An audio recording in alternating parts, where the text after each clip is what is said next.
of dead space in between engagements. Farm 18 was fast, Hotel was fast, they felt pretty solid. Kind of surprised we didn't see Grand Prix.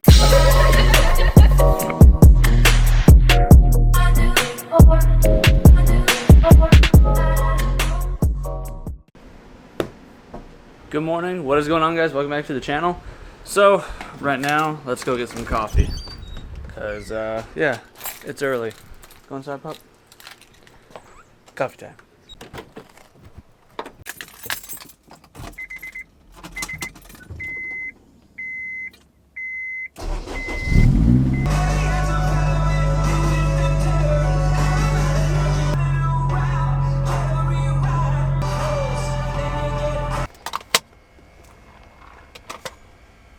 Got our coffee. So what are we doing today? It's probably what you're asking. So we gotta run down to the metal supply shop to start the day because I need to go get some metal for the car we got at the shop right now that I think you guys may like a little bit. I don't know. There's not much of a car left at the moment, but I don't know. It's something different than what I'm used to doing, and it's a scary job, and so I feel like filming it. And it's only scary in the sense that I'm just not 100% comfortable doing it because I've only done it to my own vehicles, not somebody else's. And it's not even anything crazy, but it's something I haven't, like I said, done because normally lately I've been doing a lot of exhaust work, turbo work, intercooler intakes, you know, stuff like that. So let's get down to the metal supply shop and we got to go pick up some DOM tubing. Also got to stop by the laser shop to get this part touched up. So this is the part of the end cap that I'm making for the EP3 bumper bars. So basically when I had it drawn, I didn't have a perfect example, so this bolt hole is off a little bit, and this bottom bolt hole is also off because this is supposed to be directly down, you know, from this hole, it turns out. So yeah, basically just gotta go get this slightly modified in the drawing and then get another one cut, and we should be good there, and then I can start fixturing and then producing EP3 bumper bars.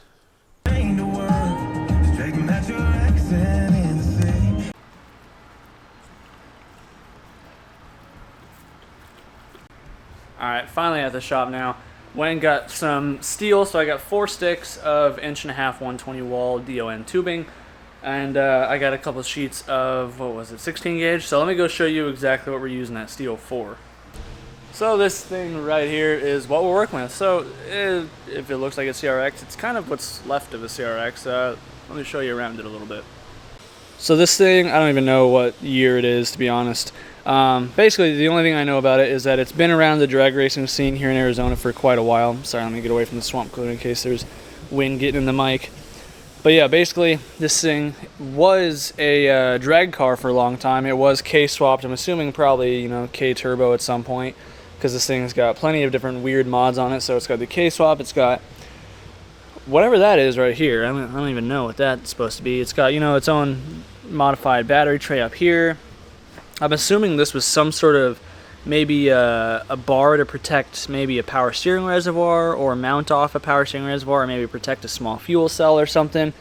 But yeah, so this thing's definitely seen its paces throughout the years, and the guy that ended up with it now has been talking back and forth with me for a couple months. His name is Justin, and he entrusted me to get some tube work done on this thing. So you'll see, if you look in here, we got a lot of tape and we got a lot of tubes. So basically, what we're doing is he has marked out a bunch of tubes for me to cut. Now essentially, we have, I think this would be like an 8-point, I'd have to count, but we got main hoop, we have, you know, these door bar things, we have a halo going around the top, we have dash bar and all that jazz, and then we have this parachute mount back here where it was coming out right there, and then we have the rear supports.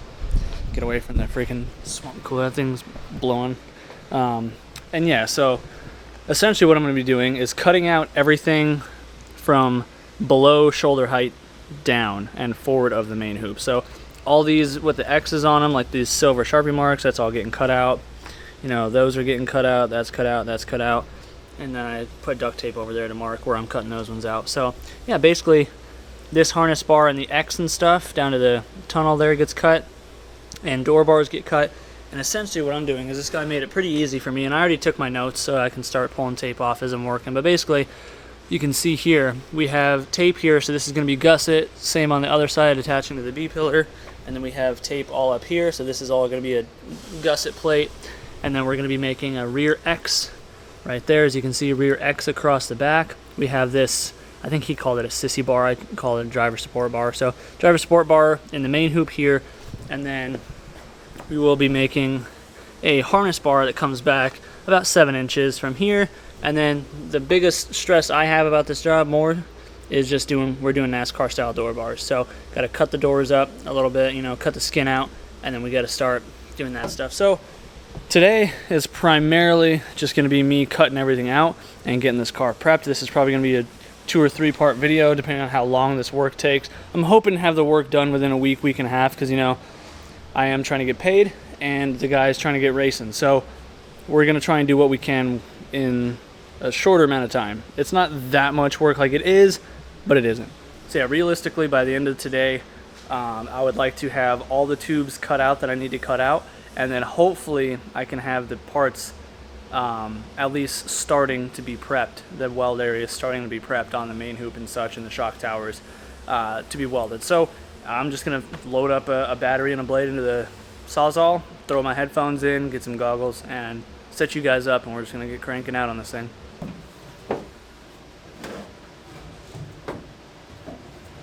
That fucking hurts.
So I've got the door bars out, and I've got some of the, you know, harness bar stuff out. So next up, I got to finish cutting this lower portion out. So I did chop off these top tubes here because I have to separate these into 2 sections to get this chunk off, just because how thick it is.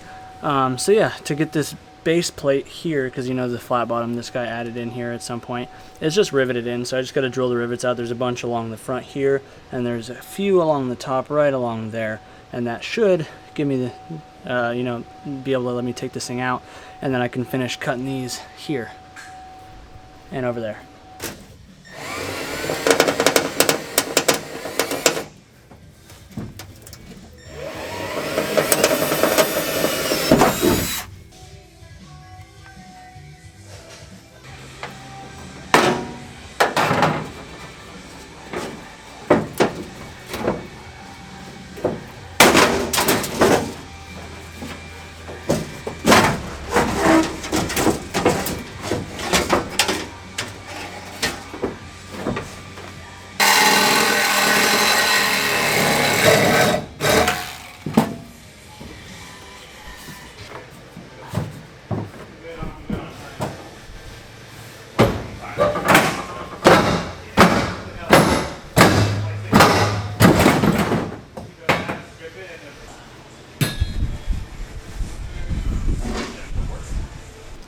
got all the tubes cut out, and what's really scary, if you guys look at this, like not only are these welds pretty trash,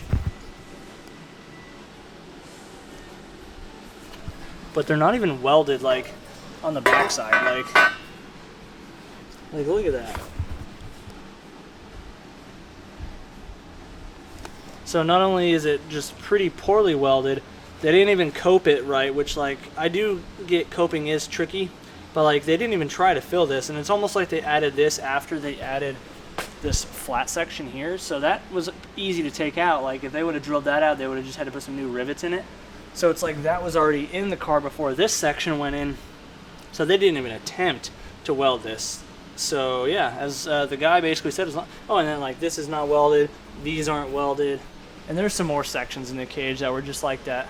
So I think I've been definitely too hypercritical of my own work up to this point. If this right here is NHRA certified, good Lord.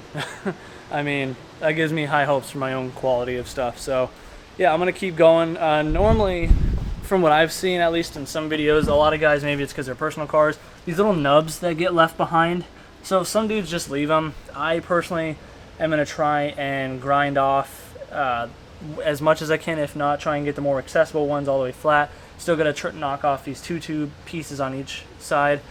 But as for the nubs, where the tubes were, I am gonna try and grind most of that at least flush.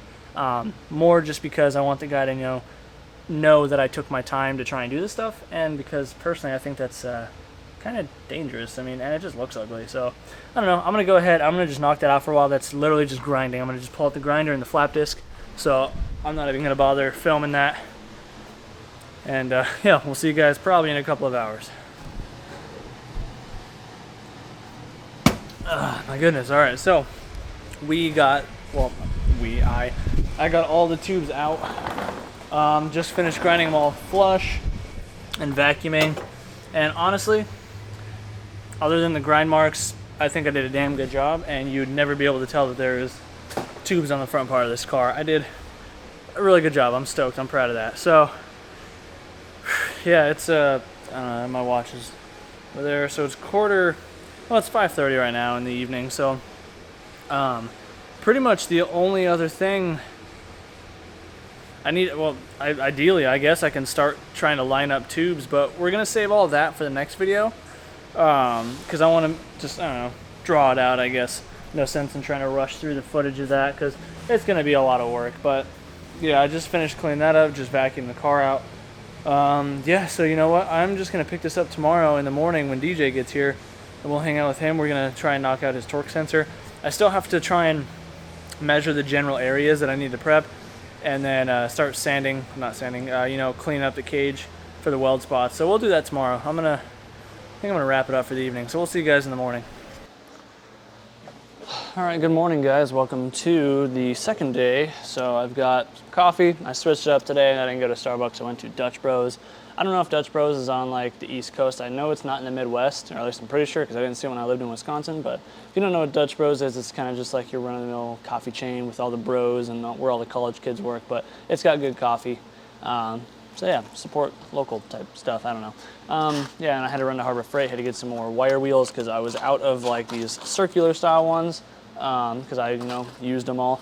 Need some more cutoff wheels because cutting off that cage yesterday, and as well as some Sawzall blades. So yeah, pretty much where we are today. It is 9:45 in the morning, and I'm trying to plan out how I want to go about this. So I'm probably going to start with the easier tubes first, because I completely forgot to bring my laptop today to make the bends and such. So that's problematic, because the only bends I need to do are for the door bars, and I probably could figure it out without the computer, but I just don't want to waste material. So today I'm going to try and do the easy stuff, which is going to be triangulating the halo to the A pillar as well as the B pillar, and then doing the, depending on how well that goes, doing the rear X, and then depending on how well that goes, maybe doing the supports from the shock tower plates to the roll cage, or to the main hoop.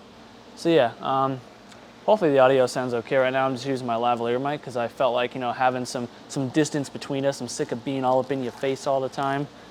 And I don't know, I spent good money on these things. I may as well put some use to them while I'm in here. And especially because I've noticed lately when I have the other microphone on the camera and I walk underneath the swamp cooler, the wind blows on it and it goes, it blows it all out. So for now, I'm gonna try using this for a little bit today and see how this works. So let me give you an example of what it is that exactly we're doing. So you can see this is the rear hatch support legs here. So pretty much he wanted me to X this. I'll have to double check the picture, but I'm pretty sure we're Xing this. So basically corner to corner, corner to corner, just like you normally would. And then we're also doing, oh, this car's rolling. We're also going from that, where that piece of tape is, basically to this leg over here in some manner. And then we're going from main hoop as well to shock tower here, and main hoop over there to shock tower right there. And then let me show you kind of up here what we're looking like. So you can see right here, that's what he has for letting me know kind of where we're putting the triangulation bars. So there, and I already took them off on this side, but ideally we're going from, again, here to like there. So again, right over there, so there to there, something like that. So those ones should be pretty darn easy. Again, this is just a big old learning curve, because I don't do a lot of tube notching. I mean, I do and I don't. I do the bumper bar stuff, but that's easy because like I know exactly what I'm doing. I have my little blueprints made up for them. So I just throw it in my tube notcher that I set up here on the vise, and I'm just like, all right, I know it's 18 degrees at this point, blah, blah, blah, notch, we're good. When it comes to stuff like this, a lot of it is doing it by hand, and you gotta make your marks and then just relearning how to do that. I think I already went over this, but it's just a learning curve. So he wanted me to try and reuse some of this stuff, so I will reuse some of this stuff for like the smaller tubes. That way if I mess up, I got, what, 5 sticks to play with, so it shouldn't be that bad. I think I'll figure it out pretty quick, but let's just get into it. I will take the mic off because I don't want to damage this thing because it's got the little screen on it, so we'll just set you guys up and we'll do some time lapse or something. I also want you guys to let me know if you didn't go watch my last video, the one titled Burnout, please go watch it, because right now as we're talking about this, or as I'm bringing this up, it's about a day, almost a full 24 hours in, and the video has pitiful views. And like, I know views don't mean everything, and I really didn't anticipate the video to get a lot of views because it is a different style of video than I normally make, but it's got really, really good feedback, and that means a lot. So if you guys could please go watch that, please go share it around. I spent a lot of time on that video, so it's just disappointing to have spent a full day filming for that video and then a good 3 hours between voiceover and like stuff like that, and then another like 3 hours editing and such. And it was I put in a lot of effort to it, so hopefully you guys appreciate it. And yeah, if you guys could go share that video around. It's just kind of frustrating as a smaller content creator mostly, where it's like I see people like Deadbeat Garage, for example. He's local, he can post whatever he wants, he can title it whatever he wants, any sort of thumbnail, and he's guaranteed to get at least 10, 15,000 views for the most part. And unless I'm posting something directly dedicated to like the Integra or something that I know will trend later on, like a tool review or something, it takes me a couple days to even get 1,000 views, and I have 23,000 subscribers, and it's kind of frustrating. I don't know how to grow this stuff other than organically what I'm doing, because I'm not a clickbait, and I don't even know how to do clickbait stuff for the most part. I don't have enough excitement going on in my life to do that stuff. So best way is just with your guys' support. Just even if you don't watch the whole video, just go share it somewhere. That helps me so much. Like an hour later, and what, 5 test pieces later. So I'm getting the hang of notching it by hand. I'm just not having a very easy time figuring out the direction, I guess, to notch. So this one I got finally, so you can see I got the notch there, and then it fits good up top there. But like the issue I ran into is, so I notched this one first or whatever, made my marks, got that done, and then I made my marks on this tube up here, but then where I had the marks to like throw in the saw, it wouldn't have really been in line, because this is my center line right here. This is where I knew I needed this to be the midpoint to connect to the top tube here. And my marks on the back would have put this slightly offset, so it would have fit really crappy. Because that's the issue I was having with like this piece, for example. I mean, this piece was a little bit longer than I had wanted.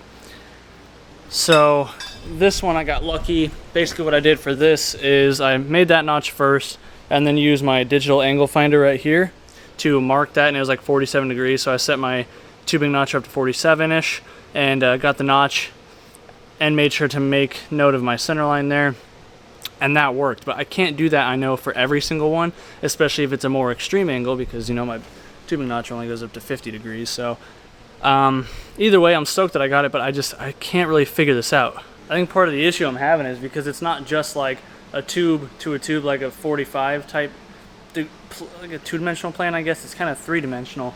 So that's where I'm having the struggle, is because the main hoop curves a little bit, and then the other tube comes off of it straight, and it's not super easy. And I can't find any actual how-tos on, you know, teaching how to do that. So it's kind of just trial and error, which thankfully I do have all the scrap tube that he wants me to reuse anyway, and it gives me material to practice with, since I bought more than enough than I needed for the job of new stuff anyway. So yeah, anyway, I'm gonna go ahead, try and copy that to mimic it to the other side now, and then hopefully I can, you know, keep going and figure it out more. The second notch, or second support, came out much better. So this one, obviously I had to use both the hand saw, or cut it by hand, and use a notcher. And this side came out pretty minty. This is all just by hand. So I kind of figured out that I can use that center line to try and mark it, like, mentally where I'm going to put it in the saw. I don't know, it's kind of weird to explain. Some of you guys may already, you know how to do this just fine, but for me, like I said, every time I do it's a learning curve. So all right, well, those two are good. I'd say they're just about mirrored entirely. So now I'm gonna go ahead and move on to the front ones right here. Well, the good news, I got the plexiglass windshield out. That wasn't too hard. Yeah, so this one should go, you know, something kind of like that. Looking pretty decent.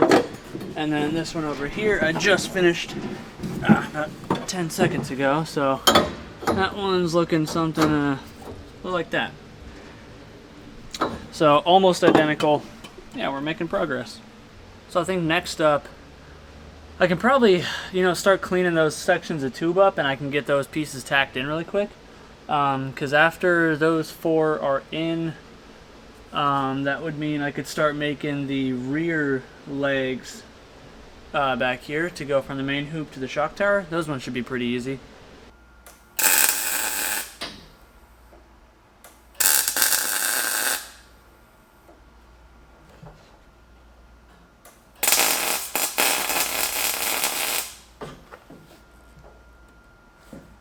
Alright, so this is definitely the part that they don't really tell you about when you're learning how to do this type of stuff. So I've had to pick the brains of a few people that are local to me. Is, you know, welding the freaking parts inside the car, because there's no room. And a lot of the time you're fighting corners and, you know, fighting, in this case, I'm fighting the roof line. So I notched them in a manner that I could get access to basically all the tube. That was my main goal, because half the stuff I cut out didn't even have half of the tube welded. So we're gonna try and be better than them. It fit like that. And then other hard part is, you know, keeping everything in place while you're trying to do this, because, you know, helmet hits everything. So okay, we got one tack. We got two tacks.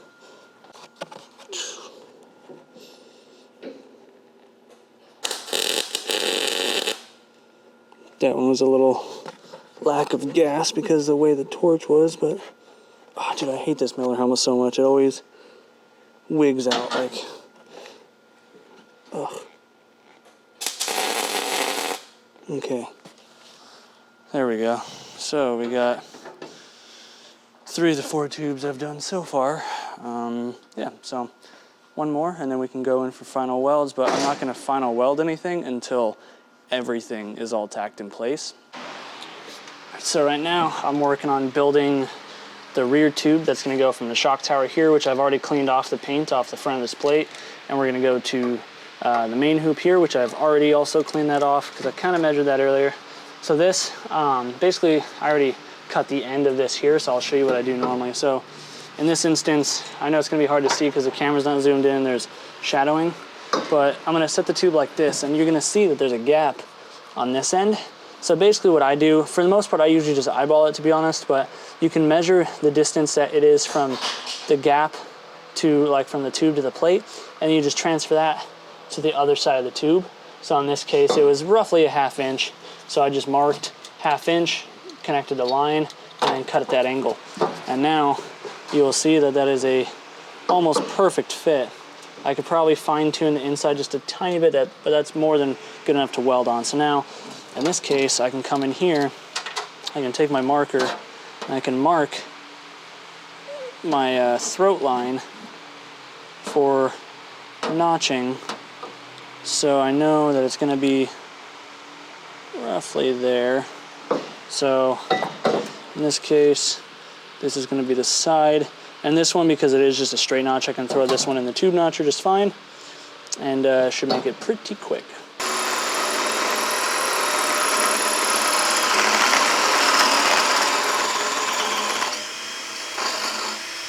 I definitely messed that tube up, and I don't like to hide my mistakes. So you can see my center line there, but in reality, that's the top of the tube.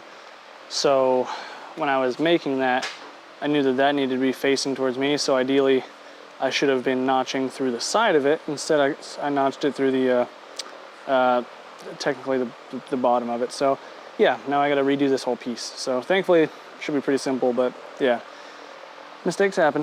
All right, so second time, let's hope is a charm. So it's looking pretty good. So I do have to bring it up a little bit higher than I see, because I do have to clearance for the tower itself. Right here. So I got to bring it up a little bit, which means I'll have to grind some more paint off right up here. But otherwise, we're looking great. So I'll do that. We'll clean this tube up and prep it, and then tack it, and then I'll just do that last side.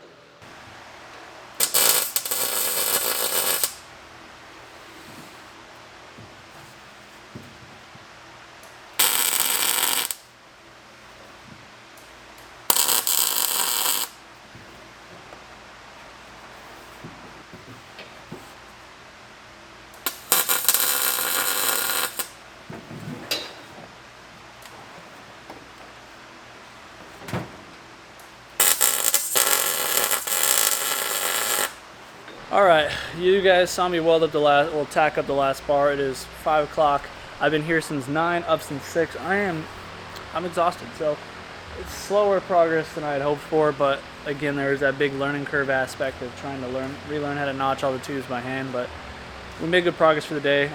Not as far as I wanted. I wanted to try and add the X in the rear supports, but you know, that's for the next one when we do the door bars. So yeah, hopefully you guys enjoyed the video. If you did, be sure to let me know in the comments down below. If you're new to the channel, hopefully you've considered subscribing. And if you haven't already, go check out that last video. Like I mentioned before, I put some good time and effort into that. I'd appreciate it. Anyways, use those big cartel links and go scoop some merch, and we'll see you in the next one. Peace out.